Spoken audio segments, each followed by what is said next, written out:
تیسرا منظر اسی گاؤں میں اللہ تعالیٰ نے حضرت حلیمہ اور ان کے گھر والے ان کے دن پھیر دیے اور رحمت الہی کی بارش ہونے لگی۔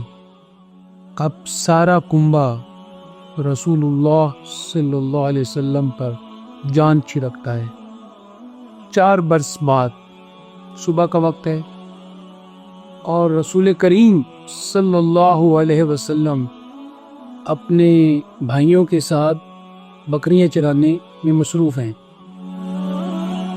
حضرت حلیمہ کے بیٹے خوف زدہ ہو گئے۔ ابا جان، یہ جو ہمارے قریشی بھائی ہیں ہمارے ساتھ بکریاں چرا رہے تھے، اچانک سفید لباس میں 2 آدمی آئے اور انہیں پکڑ لیا، لٹا دیا اور ان کا سینہ چیر دیا، ان کا دل نکال لیا۔ آپ جا کر خود دیکھیے۔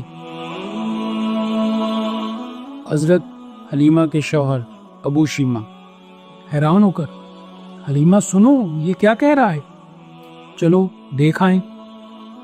ام شیمہ گھبرا کر، ہاں چلو دیکھو کیا ہوا ہے میرے بچے کو۔ دونوں تیز قدم اٹھاتے ہیں، پہاڑ پر چڑھتے ہیں۔ رحمت عالم صلی اللہ علیہ وسلم صحیح سلامت کھڑے ہیں۔ فرط محبت سے دونوں حضور کو گلے لگا لیتے ہیں۔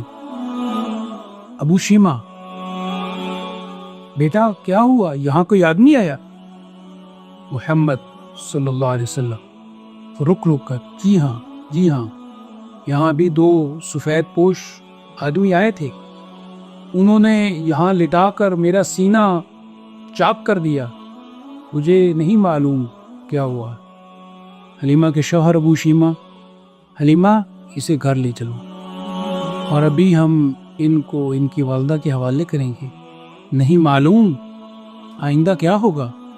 حلیمہ، لیکن یہ تو ہمارے گھر کی رونق ہے اور ہمیں بے حد عزیز ہے۔ ابو شیمہ، حلیمہ کے شوہر، ہاں جانتا ہوں، لیکن ہماری مجبوری ہے ان کو واپس کرنا۔